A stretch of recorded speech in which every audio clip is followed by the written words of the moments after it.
So in this video, I'm just going to show you a few things that you can do for error correction.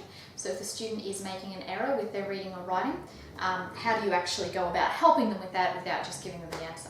So of course it's based around phonics, it's based around breaking up the sounds, looking at the sounds, where is the mistake, and the other important thing to remember is you're allowed to help the student, you're allowed to give them as much support as necessary. If you need to read the word for them or with them, then you can do that. So you just have to kind of step up the support until it is what they need. So for example, we're going to do an example here. The word stop. The student comes across this one and they're struggling to read it. Maybe they read it wrong and say the wrong thing, or maybe they're just kind of struggling to put it together. So you say, okay, we're going to go back to finger spelling, which we learned on the blending video. So I'm going to say the sound for each letter. Do it with me. Get the student to do it with you. Stop. Okay. The idea with this is to get students in such a habit that I can just say to my students, okay, show me on your fingers, and straight away they know that this means we're going to do this together and say the sounds. Again, depending on the student, they might actually be really competent and they're just having a bit of a confused moment.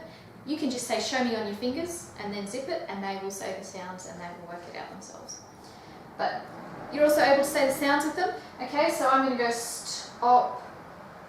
The student says the word stop.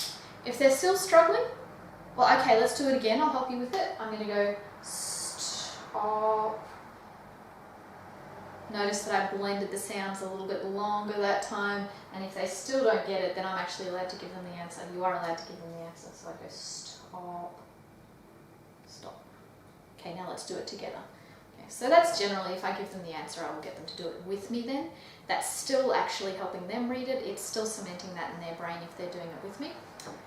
It just avoids frustration, because the other thing is, if you just sit here forever trying to get, well, what's the sounds, or what's the sounds, or what's the sounds, and the kid's just got that scrambled eggs brain happening, I don't know, the sounds are everywhere, then that's just going to be grounds for frustration. So you want to avoid that. Give them the answer before you get to that point.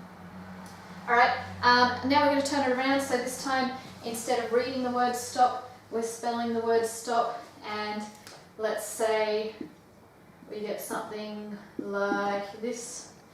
Okay, could be anything random. The first thing is I'm going to read it back to the student and say, okay, we wanted to get the word stop. You've actually written stib. Let's look at the sounds. Stib, stib. Okay, what's wrong with that? Sometimes they will just fix it themselves. Once you show them what they've done, they'll be able to do that. If not, then I'll say, okay, well, what's the last sound? So then we're going to look at one sound at a time. Stib.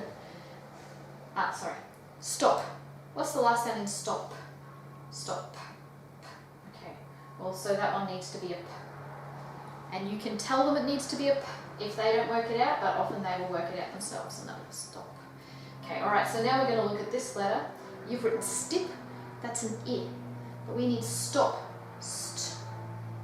And you can get them to tell you the sound if they're still struggling. Again, as much support as they need, you can actually tell them the sound for that one. So we need stop. St. O. That one has to be an O. Can you write an O there? Stop. So if I gave them a lot of support, if I actually helped them to do that, but now we're going to read it together. So stop. Stop. Is that correct? Yes, that's correct. Okay. So that's my number one hints for error correction. It is, remember, avoid the point of frustration. You're allowed to give them as much support as necessary. Just do it with me. That way they still get the practice. And you want to break it down into the letter sounds, use your finger spelling, and point out the particular letters one at a time so that the student can work out what's going on with that.